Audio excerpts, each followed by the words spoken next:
Hey guys, first of all, to get this out of the way, I'm not sorry about my last video, and I'm not sorry um, for not voting for Trump. I might feel like kind of a jackass if he was trailing by one vote, but that's not the case. He's not trailing at all in my state, and I think he probably won more states than he gets credit for because the Democrats are trying to steal the election. And there's three ways in which that's true. One of them is at least debatable, but two of them are absolutely incontrovertible. And the most debatable way is the allegations of voter fraud or voting irregularities. Either with the voting or the balloting or the counting or the recording and reporting of those ballots. And there are all sorts of allegations flying around. Some of them more credible than others. Some of them I know to be false. I've seen a meme going around that says voter turnout in North Carolina was over 100%, and a couple of other states. I looked up the numbers for North Carolina. It's not over 100%. It's like 74%. So that's simply false. And a lot of these other allegations may be false too. They may be misinformation. They may be paranoia. They may be delusion. They may be baseless conspiracy theory, but there are a lot of serious allegations, and some of them are pretty credible. And there's some serious and credible people making these allegations as well. Even Rod Blagojevich has said that they're trying to steal this election. And I don't know why he would say that, because he's a corrupt former Democrat politician, but that actually makes it more credible somehow. But the other ways that they're incontrovertibly trying to steal this election have to do with the fake news, the mainstream biased fake news that are totally in the corner of one of these candidates. The mainstream fake news have not done any serious investigative journalism on a major Democrat candidate or politician in my entire life. Maybe they'll go after some minor, Rod Blagojevich or whatever, but no serious investigative journalism, and certainly not recently. Certainly not on Clinton. Certainly not on Biden. There was none. Any kind of criticism or question about their qualifications or trustworthiness or anything was just totally ignored, suppressed.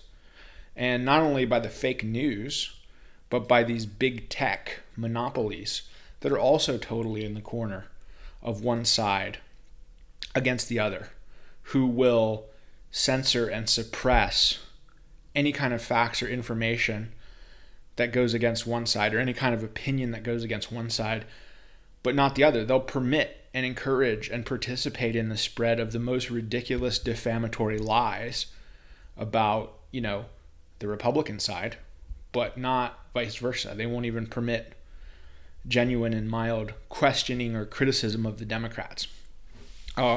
So the fake news and big tech are totally in the corner of Joe Biden, and that definitely swung enough people to influence the election. There's no question about that, because as the numbers stand right now, the election is hinging on just over 100,000 votes in 5 states.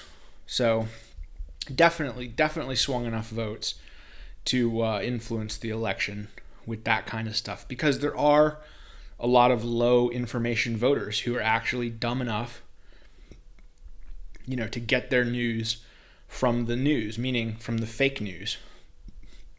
And, they may not be ideological leftists or anything like that, but just think, that Joe seems like a straight shooter. He's against malarkey. So am I. And that Trump, oh boy, he's a loose cannon.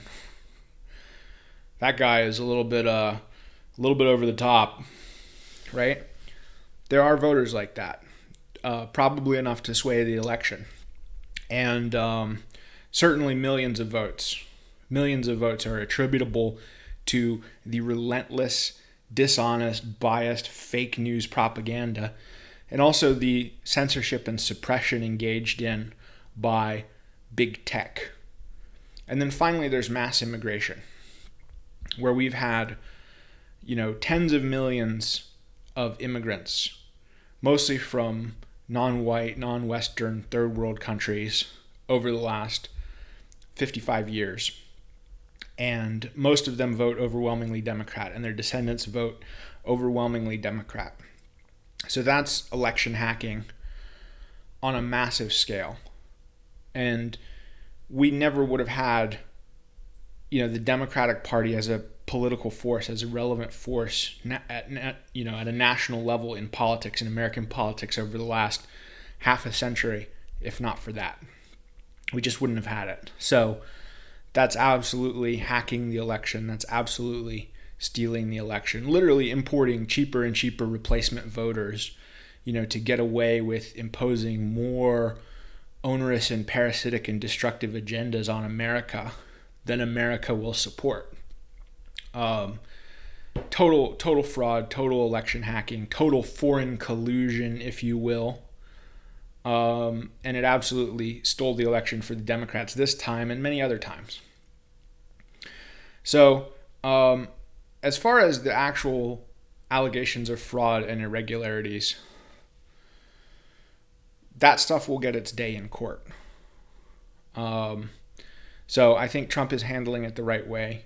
He's sticking to his guns. He's not conceding. He's pursuing all of his available legal options. But, what's next? So for Trump, that's obvious. Those courses are obvious. And he's already pursuing them. He's already requesting the recounts. He's already initiating the litigation. So that's his course.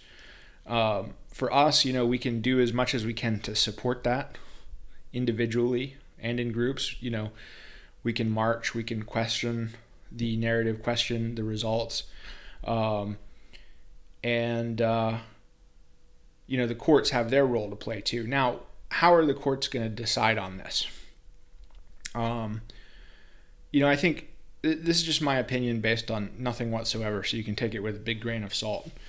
But I think if all Trump can do is cast doubt on the credibility of the results, then I don't think the court will take his side, even a Republican Supreme Court. If all he can do is cast doubt on the credibility of the results, they'll probably just be like, you know what, dude, not good enough. We're going to go with it. The election stands as it is, for the sake of the republic or whatever, for the sake of peace. We're not going to overturn the election. Now, if he can prove conclusively that there was enough fraud, out and out fraud, to sway the election, then maybe they would take his side and maybe they would overturn some of these results or do something that would amount to that in effect. But in the meantime, I think the best we can do is support the president individually and in groups, and support and call the results into question. And I went out to a Stop the Steal rally yesterday in my state capital, Raleigh, and there's going to be another big one in Washington next weekend. So all of those things are good things to do, to get out there and speak up, speak out.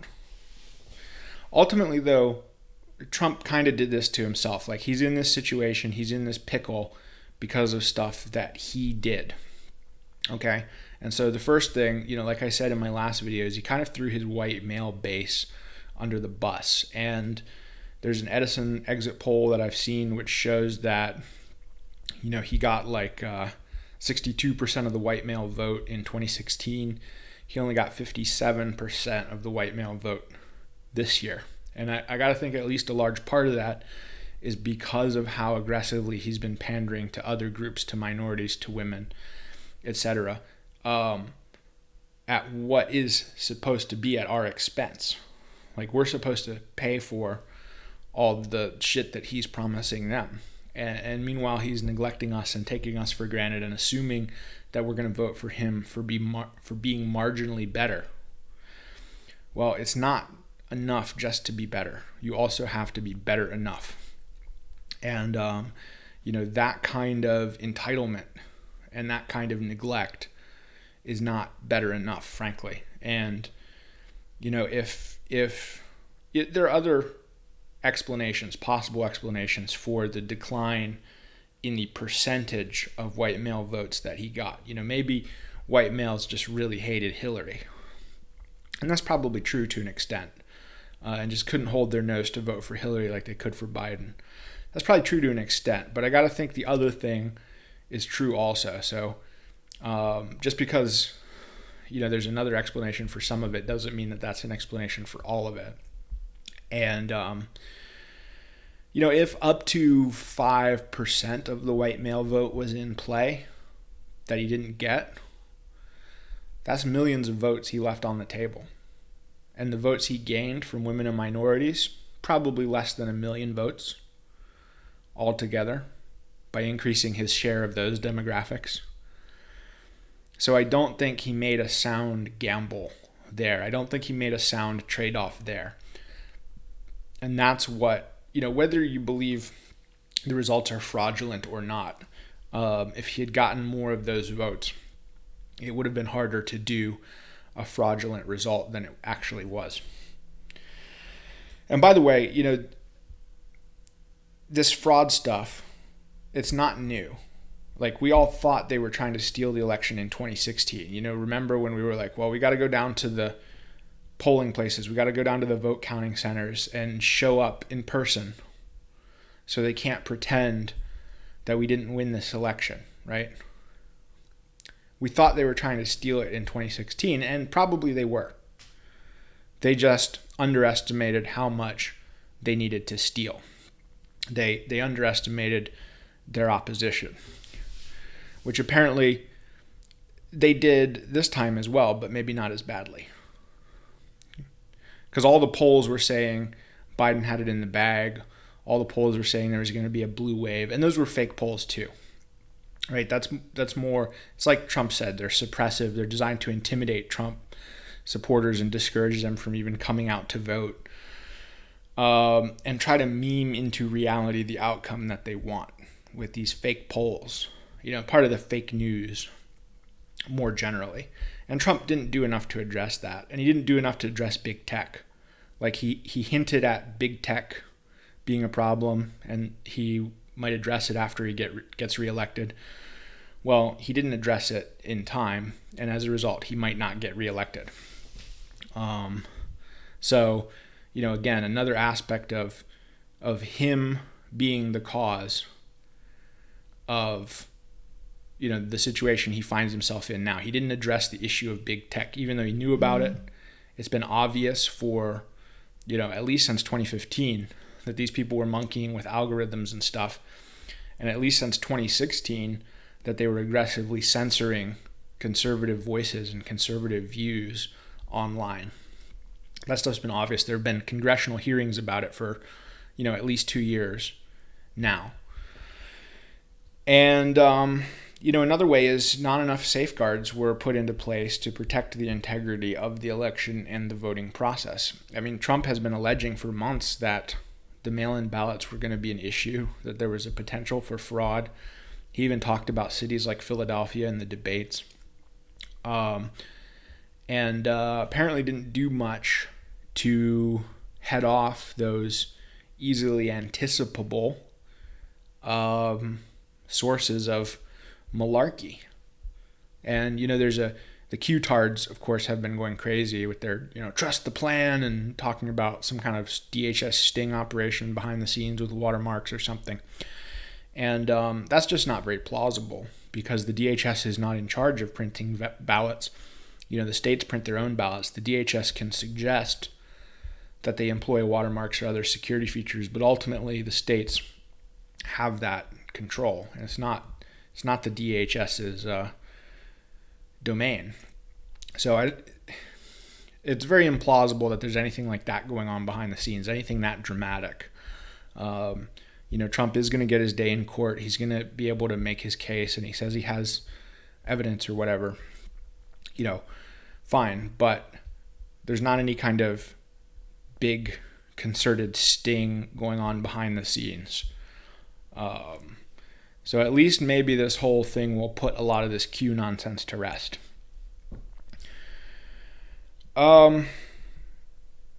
And, this whole thing about reaching out to other demographics, to minorities and to women, the Republicans have been doing this for decades. They've been talking about this for decades as the future of the Republican Party and saying, Hispanics are natural conservatives or whatever.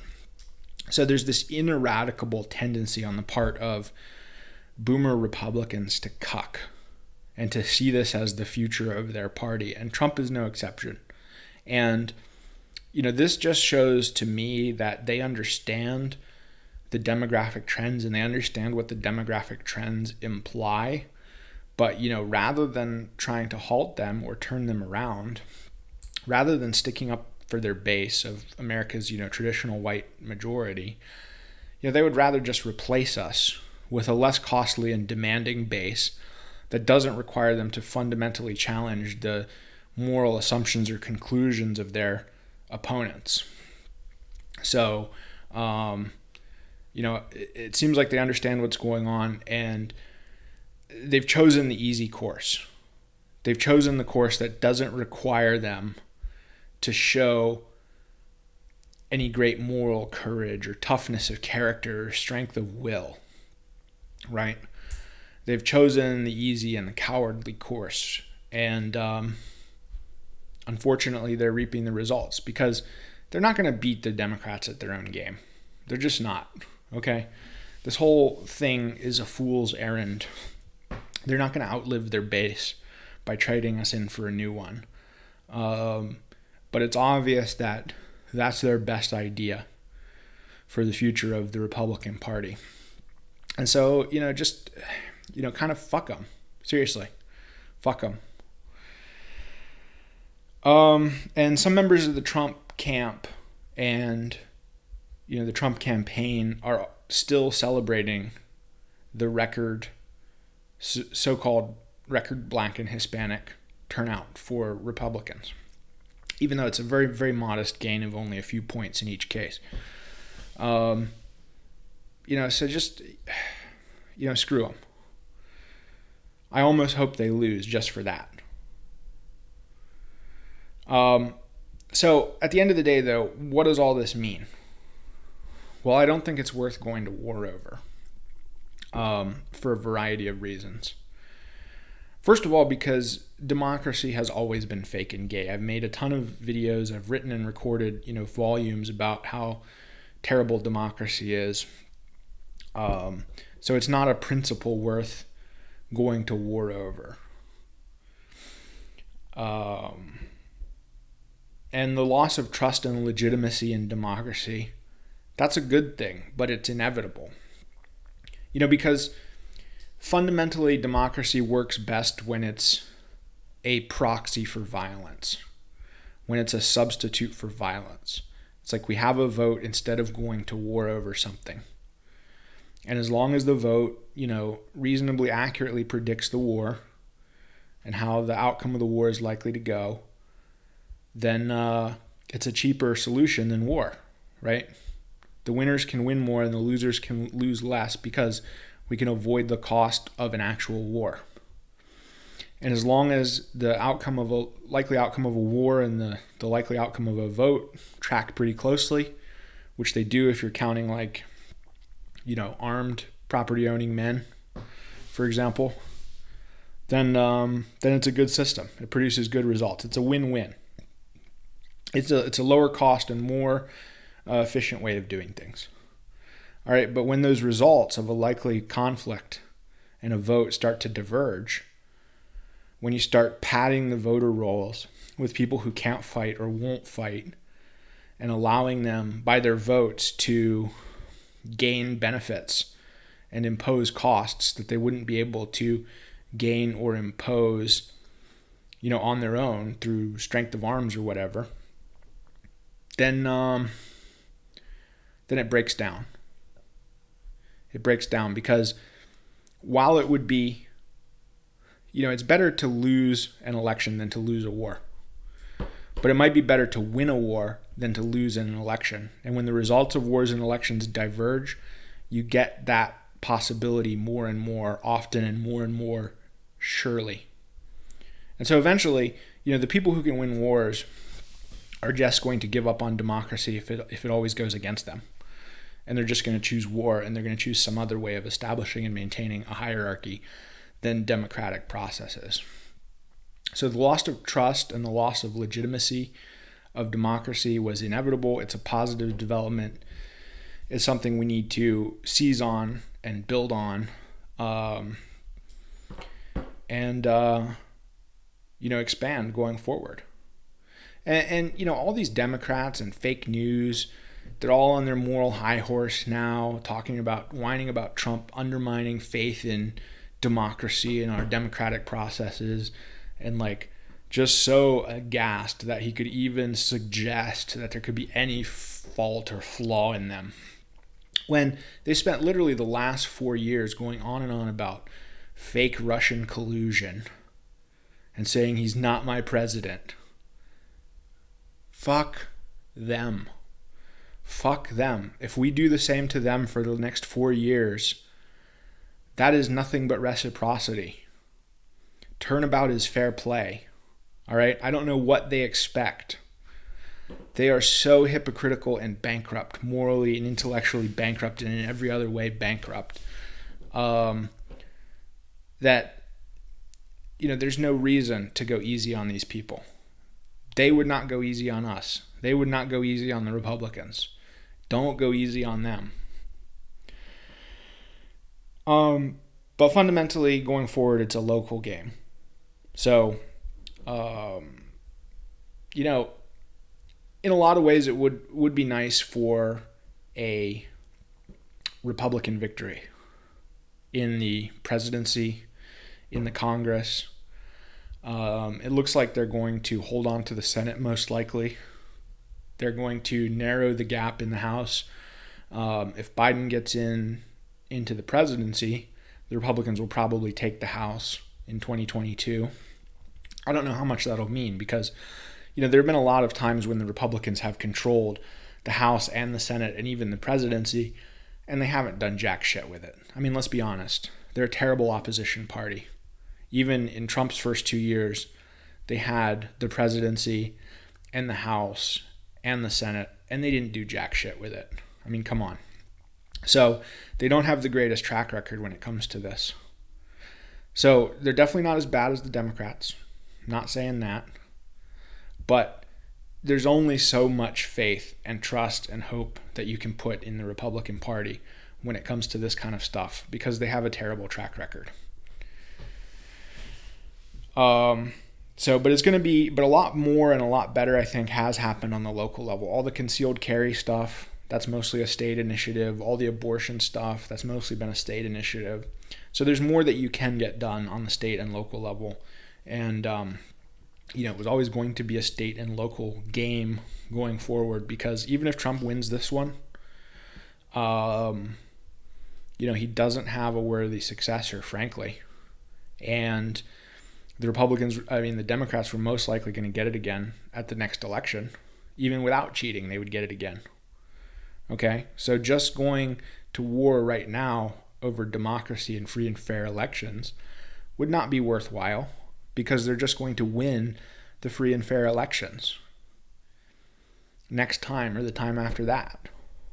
That is a terrible prize to go after. So we have to keep our eyes on the prize. And I think the best prize is something like separation. Because what the last election showed and what this election is showing are that neither side can tolerate living under the other anymore. The Democrats and the leftists and the bio-Leninists and all their, dysgenic parasites and everything else, they cannot tolerate living under a conservative or a Republican government. And normal people, conservative people, cannot tolerate living under a leftist, dysgenic, parasitic government. So the only solution other than war is separation. So that's the prize we need to be keeping our eyes on. And that's why this election is actually encouraging. This outcome that we've had, where we have two presidents-elect that will not concede, and we have two bases that cannot accept that the other could legitimately win. that is a great start to a push for separation that at least some people, many people on both sides could support. Because that's the only alternative to war. And I mean, I would take either. I don't want it to be over democracy. I would want it to be over something more fundamental, where there's a stronger narrative and where there's a worthwhile prize. But I'll take separation or war. I'll take either one. And that's what we need to be focusing on.